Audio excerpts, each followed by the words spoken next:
Nigeria were not at war. Nigerians are in refugee camp in their own country. Hello, fellas. There is a firecracker going on in Nigeria, and I am so happy because what I do content for every day is to ensure that Nigeria, as it is currently constituted, does not know peace. That graveyard peace, I am not praying for the Nigeria to remain like this, where some people cannot optimize their full potentials. It's not going to happen. In a situation whereby some people will be changing the name of airports, schools, bridges, just for their own personal aggrandizement. I am totally against it. And a Tinubu yesterday got attacked. In fact, brutally attacked by P2B. And this is why I have been calling out this man. And I'm so happy because it seems this man is now listening to my program. Like, you need to be confrontational with Tinubu. Tinubu is not a nice man. He's not a gentleman. He's not in there to play fair. Right? This is a man who has taken it upon himself that those that have been holding Nigeria, he wants to break their wings, which are the northern Fulani oligarchs. That is who Tinubu is, that he wants to be the grand godfather. Okay, we know that Lagos State has been under his what? Beck and call.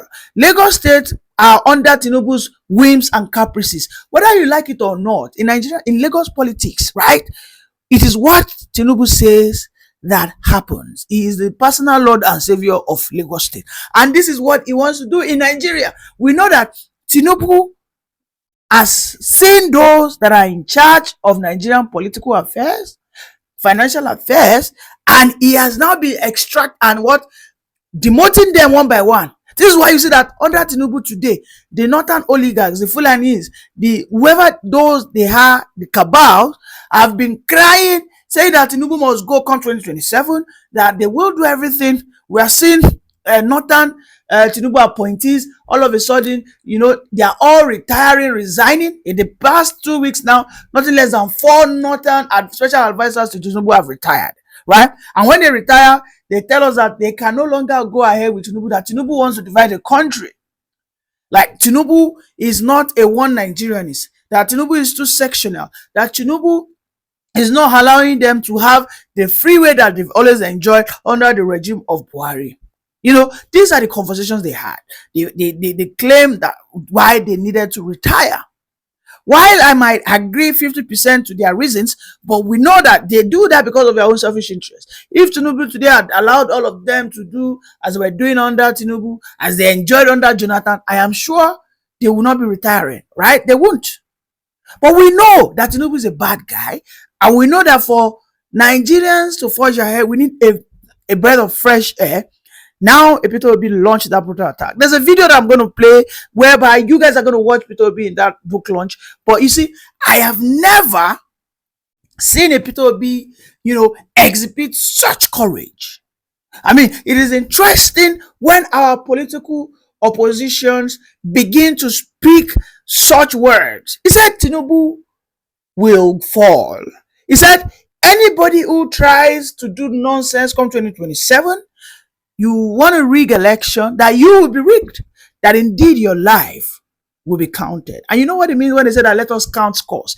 I mean, this will be using the words of them, right? To pass a message to the power that be, that you don't want to count our vote, then you will be counted indeed. And this is what we need. This is indeed or truly what we need. However, you see, Nigeria cannot single-handedly, or should I say a region cannot single-handedly uproot whoever that is in the seat of power. And this is why you see that the people that are holding the country, Nigeria, as one, are bad people. If an Obi gets there and doesn't do anything about restructuring this country, then indeed it will fail. It's as simple as that. But in his manifesto, restructuring is there. And I want to believe he has a political will. Right? And I want to say categorically, though I stand to be corrected, that Peter Obi will only be able to galvanize the total South and Middle Belt. The North might not, because they know that this story, this rhetorics about the Igbos, that when they ever get into power, they will fractionalize the country. These are campaigns that the North has, over the years, historically, have always propagated to their, unintelligent and, of course, uneducated masses. They say those things, and when they hear the name Chukudi, when they hear the name Nwabusi, Nyamiri, they just say, no, I don't vote for him. Karikazapeshi. That means don't vote him. Na Yamiri, na waiting, na Igbo man. And that's why I'm trying to call out Obi now. Thankfully, he has listened to my advice that he needs to be confrontational. Now, he needs to know his target audience. The people that can get him into power, the Yorubas, the South, the Igbos, and of course the Middle Belt. Right? The Middle Belt and the Old South were the ones that voted Jonathan in 2011. Yes. And I'm telling you that even if Obi might get, maybe in the total corner, Obi might not get more than 500,000 votes. Right? I'm talking about the total corner. These are states like Kano, Katsina, Zamfara, Borno. Collectively might not get more than 500,000 votes. Right? But in that Middle Belt, it has a capacity to get millions. In fact, Obi has a capacity to win the whole of Middle Belt. But Obi must see that I must begin to speak to these people in the language they want to hear. And the Old South, I must begin to what? Instigate them. I must begin to awaken them. Because I can see and I note that in the South, what Tinubu is doing is he's using bigotry to scatter us. He is telling us that Yoruba is better than Igbo. Igbo is better than Yoruba. So there is this constant conflict. So some Yorubas that initially wanted to vote Obi because some people have insulted their kings and their festivals, they say, no, let me punish Obi. Then they go and, just because Nigerians are tribal. And that is why I am not for a Nigeria that will not speak to our tribal sentiment. I want a Nigeria that will tell us in our constitution that this country is multipolar, multilingual, it is a tribalistic nation. Hence, the country will be structured in a way that everybody's tribe, religion, cultural beliefs is respected. This is what we have in Switzerland, right? This is what we have in so many other countries that are operated confederation. So we cannot be deceiving ourselves. And we must begin to speak to that sentiment. Middle Belt, talk to them. North, you deserve your own laws. You deserve your own mode of education. You must vote for restructuring, and I represent that. Okay, at this stage, I think I'm going to be a very good campaign manager for this young man, Peter Obi. However, we keep preaching until we probably get recognized. Listen, you as a Yoruba guy, I've been seeing some people attacking me, telling me this guy is only knee by name, he's not knee by heart. What do you mean I'm not knee by heart? You mean I am not knee by heart because I'm not the bigot? Oh, because I'm not saying Tinubu is doing well? Are you kidding me? Is this the legacy Awolowo left behind? Is this the best the Yorubas could have provided? No, you answer me. Talk to me. In my comment section, I want to listen to your reactions. Because you are saying that I am not knee by heart because I am not supporting this low standardness. Right? I mean, this is just a shame on the Yoruba heritage. These are people who have always been known for intelligence, progress, excellence. There's none of this does Tinubu have. None. It doesn't have any. Everything about him has always been shady. Nobody can confidently come out to say that this is who Tinubu is. You can't. You go to Chicago State University to go and search for his results. Because of that, Chicago State University locked their Twitter handle. You go into the he said he graduated when? Is it 1950? I can't recall. You go there to look for the list of graduates for that year. It is only that year that is missing. Abba, what a mystery. And you are telling me that I am not Yoruba by heart because no, I'm not going to be a part of this. I've seen people giving me Igbo name, and I accept it wholeheartedly. They call me Chukwebuka. It's fair by me. I mean, it's a good name. Chukwebuka, someone have told me the meaning. So, and I think it's a good depiction of who I am because I want to be great. I don't know of you. Now, going back to the issue of Peter Obi and the Nigerian people, that we must gang up. We must gang up. We are the people must gang up. Yes, because if we do not gang up, our life will continue to be under this suppression of this one entity called one Nigeria. How can I be walking like an elephant? I am paying taxes. I cannot get value for the tax I pay. I cannot drive my car on a good road. I cannot have a medical emergency. I'll be thinking of, raising millions to go out of the country. When the people of Biafra have always said that Nigeria can never work, now you will see the reason. When the people of the Oduduwa Republic have said Nigeria is not meant to work, you see the reason. The only people that want Nigeria to work are corrupt elements because they are chop, now they do. Yes. The net worth of Tinubu ever since he became the president has quadrupled. It has. In every country that we know, when anybody becomes the president, his net worth drastically dropped. It is only in this one Nigeria that when you become the president, your net worth quadruples. Obasanjo, when he left the prison, when he became the president, he said he didn't have more than 1,000 or 10,000 in his account.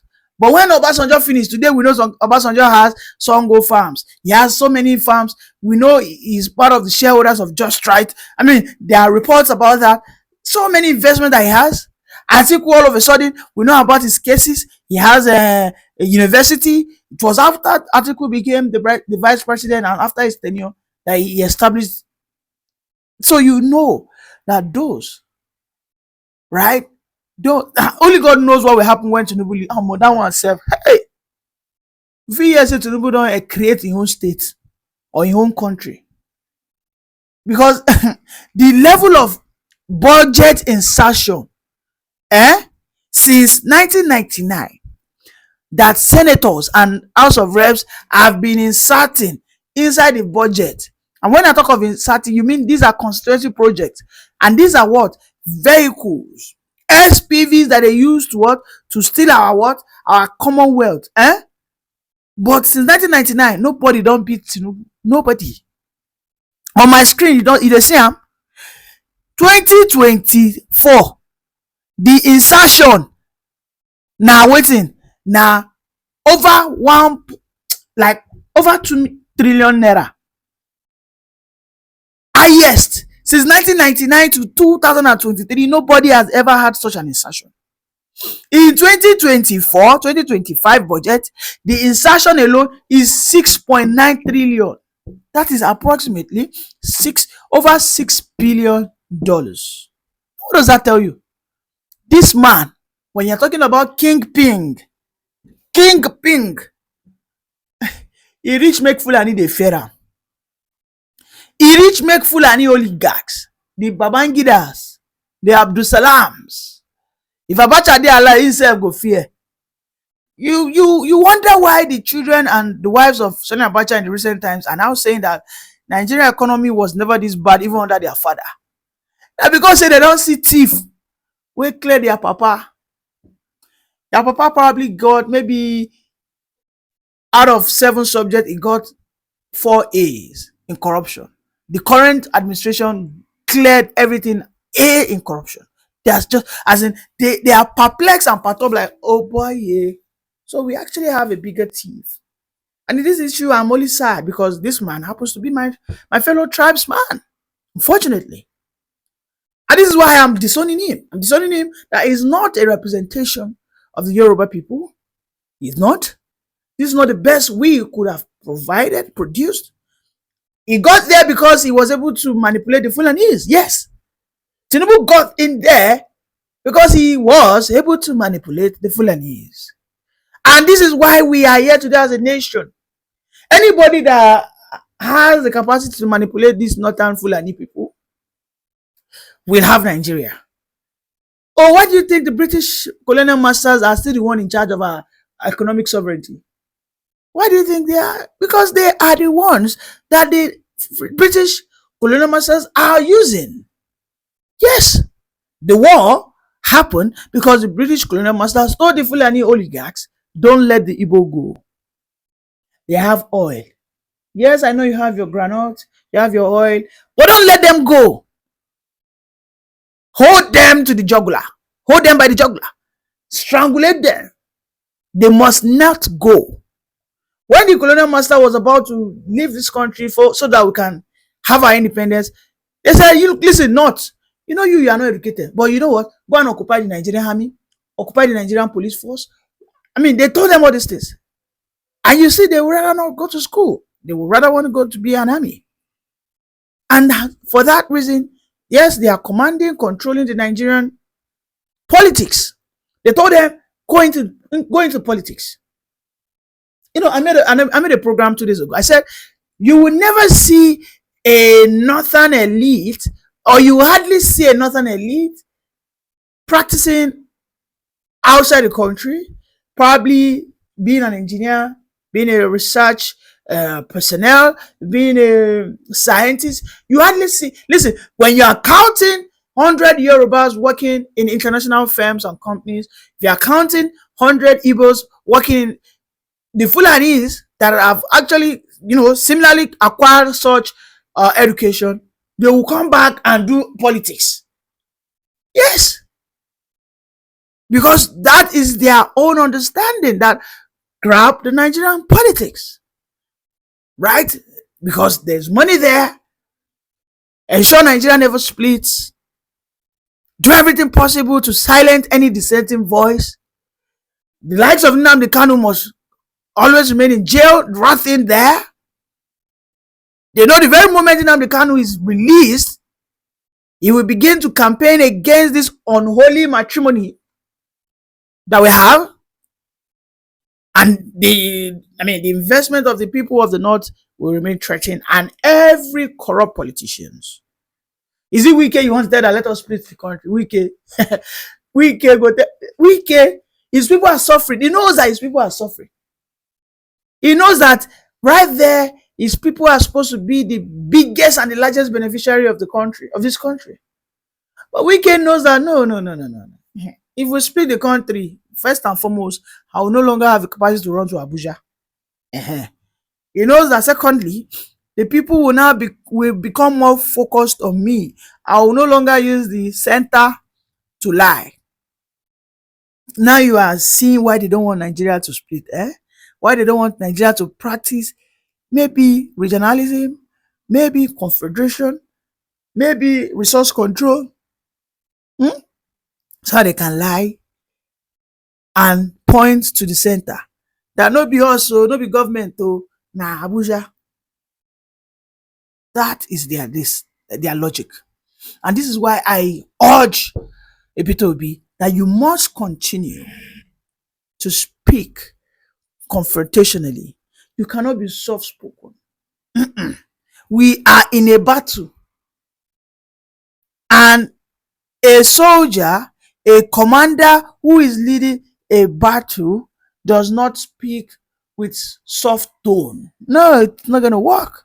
You must be able to charge your battalion. And his word yesterday was really inspiring. Let us listen to it together.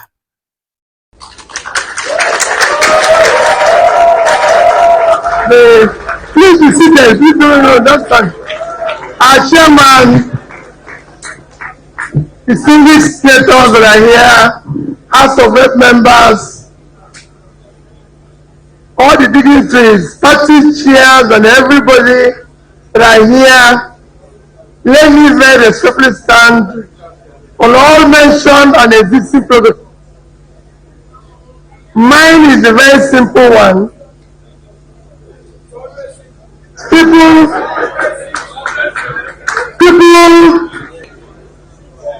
I only know about this book book and the book launch just about 2 weeks ago. When Ike came to me and said, we are going to do the launching of this, I said, I told you, I don't want anybody to write anything about me. Until when I finish this thing, he said, this one is just to talk about the election. And he's not asking me for anything. Doesn't want me to do anything for him.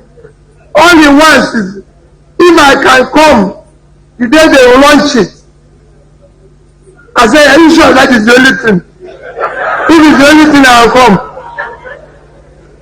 So, I'm not part of the writing. I don't know how it's written. I don't know anything about this book except I'm seeing it like the way you people are seeing it today. I thank you, Ike, for sitting down to write 200 and something pages. These days, I hardly write. Because by the time you finish doing one page, another trouble has come that what you've written is even minor. So I don't write again. So I thank you. I thank my senior state local for intervening. He said I have time to read and write.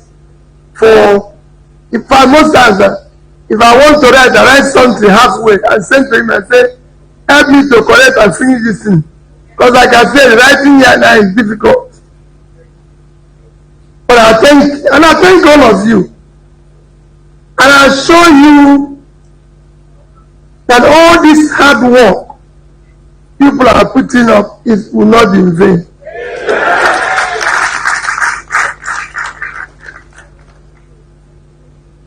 Hey, all of us know that we must work hard to dismantle this crime scene called the country now. Yes, sir. Yes, sir. Because there's no way we will be able to survive with this.